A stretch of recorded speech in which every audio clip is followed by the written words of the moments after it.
Hello दोस्तों, स्वागत है आपका हमारे यूट्यूब चैनल पर। आज हम आपके लिए लाए हैं एक ख़ास वीडियो जिसमें हम बात करेंगे फूलन देवी के जीवन के बारे में। फूलन देवी ने अपने जीवन में अनेक महत्वपूर्ण उपलब्धियां हासिल की हैं और कई लोगों के लिए प्रेरणा स्रोत बनी हैं। चलिए इनके जीवन की इस प्रेरक कहानी को जानने के लिए हमारे साथ जुड़ें। अगर आपको हमारा वीडियो पसंद आए तो कृपया लाइक, शेयर और सब्सक्राइब ज़रूर करें। तो शुरू करते हैं। फूलन देवी का जन्म 10 अगस्त 1963 को भारत के उत्तर प्रदेश के जालौन जिले के गोरहा का पुरवा गांव में हुआ था। उनका परिवार गरीब था और महिला उपजाति से था, जो भारत में हिंदू जाति व्यवस्था में सबसे निचले पायदान पर है। ये पारंपरिक रूप से मछुआरे के रूप में काम करते हैं। उनका परिवार छोले, सूरजमुखी और मोती बाजरा उगाता था। दोस्तों, उनके पिता की 4 बहनें और एक भाई था।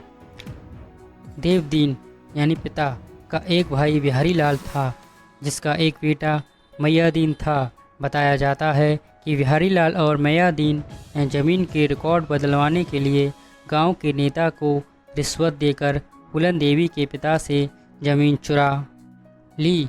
उसके परिवार को गांव के किनारे एक घर में रहने के लिए मजबूर किया गया। बिहारी लाल और उनके बेटे ने फूलन देवी के परिवार को परेशान करता और फसलें चुराया करते थे।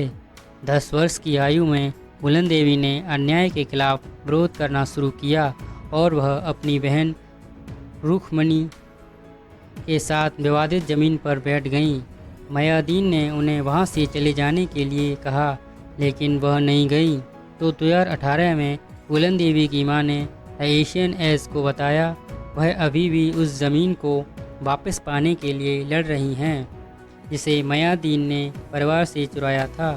दोस्तों, जुलाई 1979 में बाबू गुज्जर के नेतृत्व में डाकुओं के एक गिरोह ने फूलन देवी को उनके परिवार के घर से अगवा कर लिया।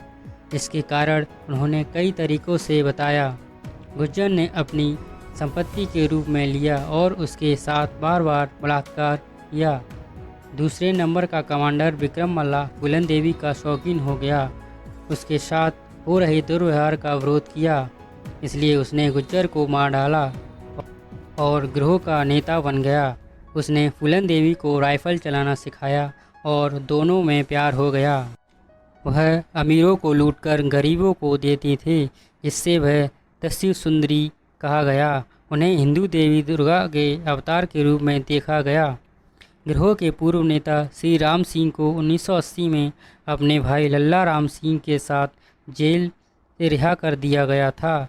वे जाति से ठाकुर पुरुष थे। ठाकुर क्षत्रिय जाति की उपजाति है। इस तरह वह अन्य सदस्यों की तुलना में उच्च जाति के थे। डाकुओं में शामिल होने के बाद एक सत्ता संघर्ष शुरू हुआ और श्री राम ने विक्रम मल्ला की हत्या कर दी। संरक्षण के बिना फूलन देवी श्री राम की कैदी थीं। से वह मई के सुदूर गांव में ले गया, जहां उसके साथ अन्य डाकुओं ने बार बार बलात्कार किया। अंतिम अपमान में उसे गांव वालों के सामने नग्न अवस्था में कुएं से उसके लिए पानी भरने के लिए मजबूर किया गया। फूलन देवी भागने में सफल रही और उसकी मुलाकात मान सिंह नामक डाकू से हुई, जिसके साथ एक नया गिरोह बनाया। वह 14 फरवरी 1981 को अपने गिरोह के साथ भैमई लौट आईं। लाउड स्पीकर से बात करते हुए उसने मांग की कि गांव वाले श्री राम सिंह और उसके भाई को सौंप दे। जब दोनों आदमी नहीं मिले तो यमुना नदी के किनारे 22 ठाकुर आदमियों को खड़ा किया और पीछे से गोली मार दी। 20 मर गए और 2 बच गए। जैसे कि पत्रकार खुशवंत सिंह के अनुसार यह फूलन देवी थी जिसने पुरुषों को मौत के घाट उतार दिया था। तो दोस्तों, अगर आगे और कहानी जानना चाहते हैं तो कमेंट में ज़रूर बताएं। वीडियो अच्छी लगी हो तो चैनल को सब्सक्राइब ज़रूर करें। So thank you.